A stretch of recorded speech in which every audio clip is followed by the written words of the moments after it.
Good evening and welcome to News Now. I am Erika Di Toro.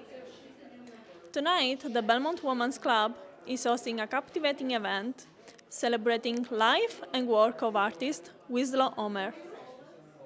We will take you inside the event, so stay with us, because you don't want to miss the visual and the cultural highlights of the season.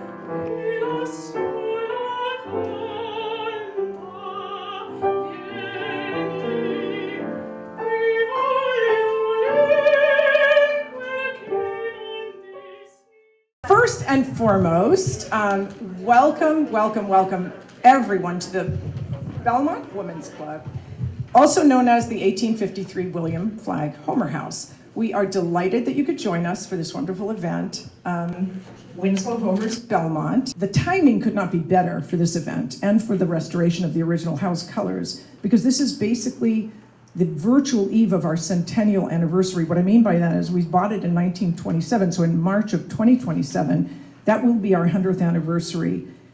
And what a wonderful way to begin the celebration as we move toward that anniversary by focusing on the talent of Winslow Homer, an artist known by many for his magnificent talent, but known by precious few as a man who did a lot of art right here in this house.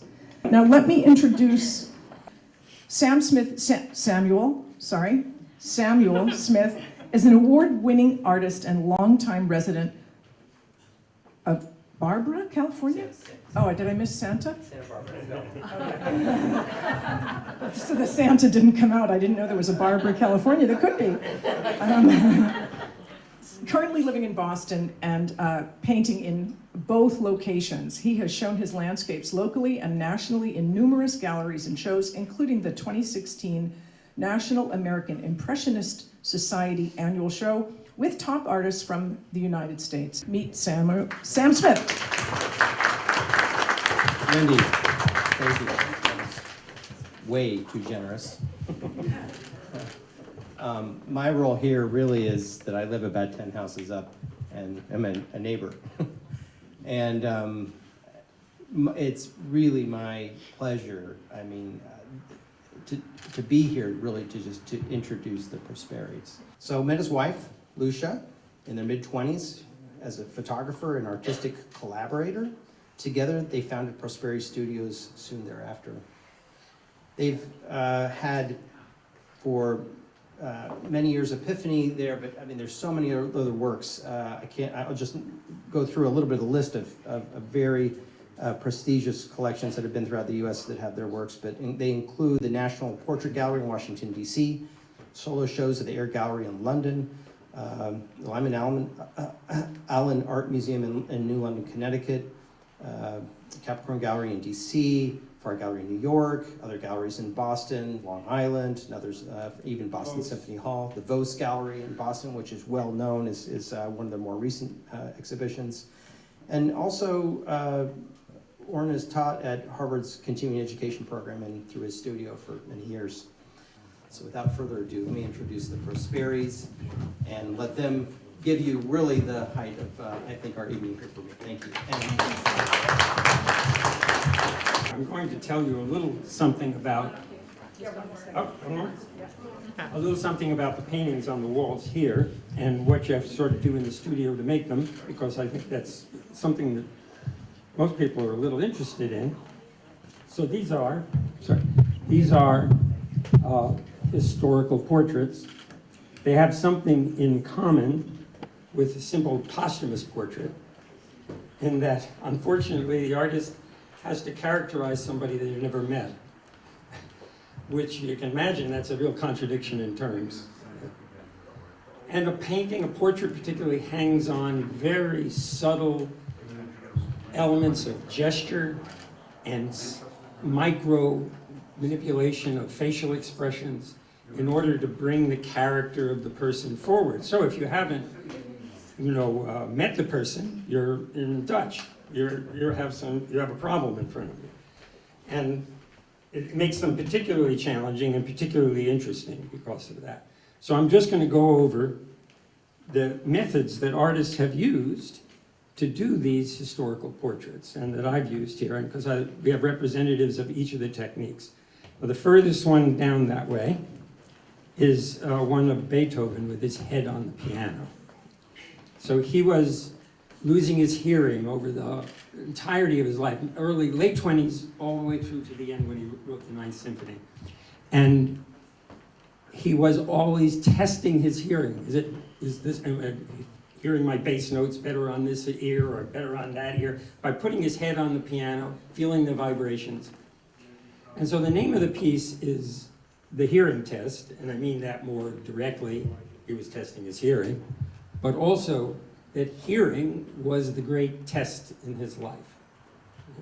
And it's against that test that, it's about that test and his endurance in the face of adversity that got me going on that painting. So, how do you paint? Now we're going to reach back into history and recreate that setting. This uses the first and oldest method of painting someone you haven't met, and that is a plaster cast of their face. I don't know whether you're familiar with it. It's a little gruesome. They oil the face, slick your hair back, cover the eyes to protect them from the plaster, stick straws in your nose, coat your face with a big thick layer of plaster, and you have to hold still long enough for this thing to set. Beethoven apparently got a claustrophobic fit right in the middle. He yanked it off his face, and a normal person would have handed it to the sculptor, but instead he threw it on the floor and it shattered, just for emphasis. The poor sculptor had to piece it back together again in order to get the mask. So I bought a mask. It was a life mask. It's very famous. A sculptor named Klein did it. His own sculpture is based on it. But then many artists, over and over again, trying to paint a portrait of a dead man, have resorted to this mask. So I bought one. I have a model dressed in 18th century clothing. I put an 18th... Bought a pianoforte that was only ready for the junkyard. It had no Which- legs, had nothing. I would just pull it up on blocks, just enough to get what I needed for the painting. Got the clothes. And my son was the body double, and I had to stick after the candle had been set near the piano, and place the life mask at the same angle, and there's 3 or 4 axes that we can move our head. So judging its correct angle was quite the puzzle, but finally, after many attempts, we got something that would fit the actual gesture of the model. I failed the first attempt to get the quality of the light the way I wanted it, and I remade the whole painting, and I think I pulled it out of the hopper anyway. And I'm proud of the piece, very proud of it. So that's the old-fashioned way before photography, right? Use all that. Now the second one here is Abigail Adams. Similar approach, except we have only a very bad portrait of her done by an American primitive. Nice for an American primitive, but still not a good draftsman. So you have to do it like Central Casting does it at the movies. Who do we know who looks like this portrait, right? And then alter the portrait. Well, Lucia discovered that there was a friend of ours. Actually, the person that Sam just quoted, Yes. her daughter would often come over to our house. And one day I said, doesn't Katerina look like Abigail? And she had just left Smith and was in transition and quite a shy person. And I said to Alice, do you think Kat would sit for this? And to our delight, she did. And she totally, and this is the key with all of our history pieces, the people have to really have the imagination as to who these people were. Because that's how we bring them The forward. modern, that's that. And we have to have the imagination as to why you're making the painting in the first place. So in the case of Abigail, we had historical seamstresses come and make the outfit, fitted to Katerina's body, and they would, in the day of the shoot, they pushed her up. You know, she had her corset on. Which is, corsets from those days weren't constraining. They were just like almost a cylinder. But very set. erecting. Yeah, but they made you stand very straight, but they didn't squeeze. At any rate, she got into the spirit of the thing. There was a time when John Adams was away, and he was here at the house. We went, by the way, to the house she was living in at the time, and shot the interior of that house so that we could place her in the house. And also absorb the atmosphere of what the house was like and what life must have been like for her with Bunker Hill going on, you know, the battle, which she could hear and see from a hill out right, there. and John and her, you know, John being away, and you just get a feeling of the layers of the things that she lived with on a daily basis that might put us all under a blanket. But she just rose to the occasion over and over and over again. And we wanted to get some of that into the painting. Yes, and the model grasped it perfectly. Then I tried to alter the painting to match the old primitive portrait, right?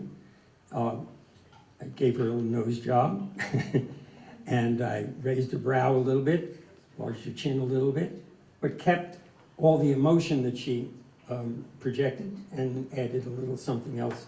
There was a time when John and Abigail were writing back and forth a lot when he was away.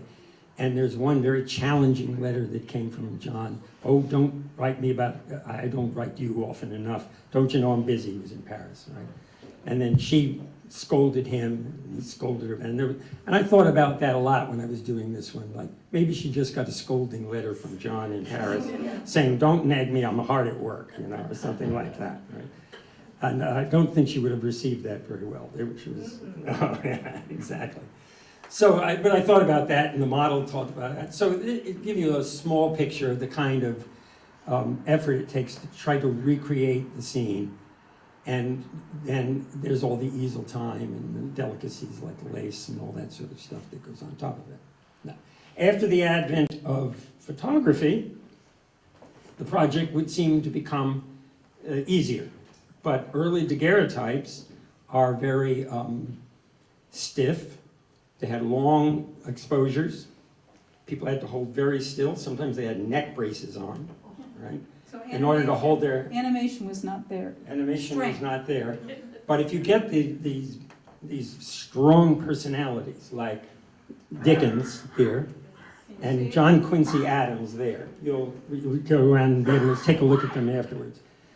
This is John Quincy Adams when he was It's like he's standing here. Looking yeah, over my I know he shoulder. was, yeah, it's challenging. John Quincy was the sixth president, I believe, and then was elected to the House of Representatives afterwards, and was, you know, like this old lion lurking in the chamber. Everyone was a little afraid of, bite their head off if they went in the wrong direction.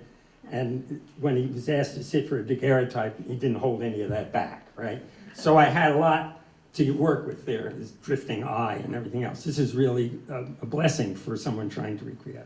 But even there, you have to, when John Quincy was strong enough to put his personality out there and not hide it, still, the artist has to find him, alter it, push it forward, make the piece work.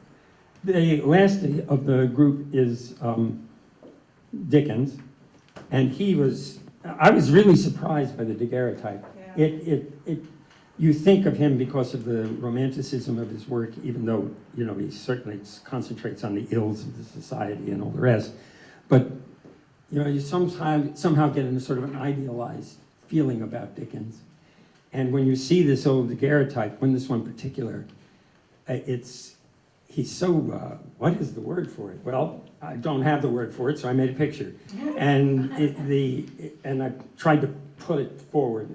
And that's one of the most successful ones from simple daguerreotypes, I think. I wanted to add something to this, because this, to me, is the reason you do this. So we're doing all these different history portraits, and Lawrence and I, we've been making portraits for decades. And there's a certain knowledge about the human face that just comes in after you make so many heads, and Warren has painted so many, and I've observed and we've worked together on them. And I came in and saw Dickens, and you know, you all think you know Dickens, and I looked at it and I looked at the daguerreotype, and I just thought, I can't put my finger on it, but there's something you contributed to the conversation as to who was Charles Dickens. And I thought, that's what we're trying to do in our studio. We're trying to take the expertise of portraiture, bring it to, whether it's a daguerreotype or whether it's our own source material, and contribute, not become the definition, but contribute to all of our understandings of these personages which have shaped our country and shaped our thinking. And it was a really quiet insight, but really exciting. And when we unveiled the Winslow Homer, I read the biography, I listened before we came, and I know the paintings, but I wanted to get a better sense of his life in terms of the detail. And I got the same feeling. I thought there's something going on here that painting can contribute, that words also contribute, but there's something uniquely about painting. Yeah, I agree. This one has an interesting bit. So the daguerreotype is the head and the shoulder, the upper shoulder, just a little bit past his shoulder down there. See the top of his lapels, and he's in profile. So I wanted to show him in his studio, at his easel, right? So I took palette from my place, my studio, took the palette, and I'm the body stuck underneath his head. But we're about the same size, and I could arrange, there's another special little problem. You have the head at a fixed angle, now you have to pose in such a way that it'll fit with the head. It's not a head transplant, it's a body transplant. So it's tricky. We've done head transplants before, but this was a body transplant. So it's a special problem for this one. And I hope you all enjoy it.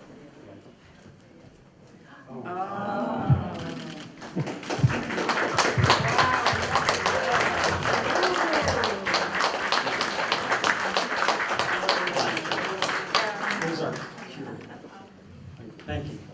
Thank you very much. Thank you. And that wraps tonight's Special News Now coverage. From Belmont Media Center, I am Erika Di Tuoro. Thank you for watching News Now.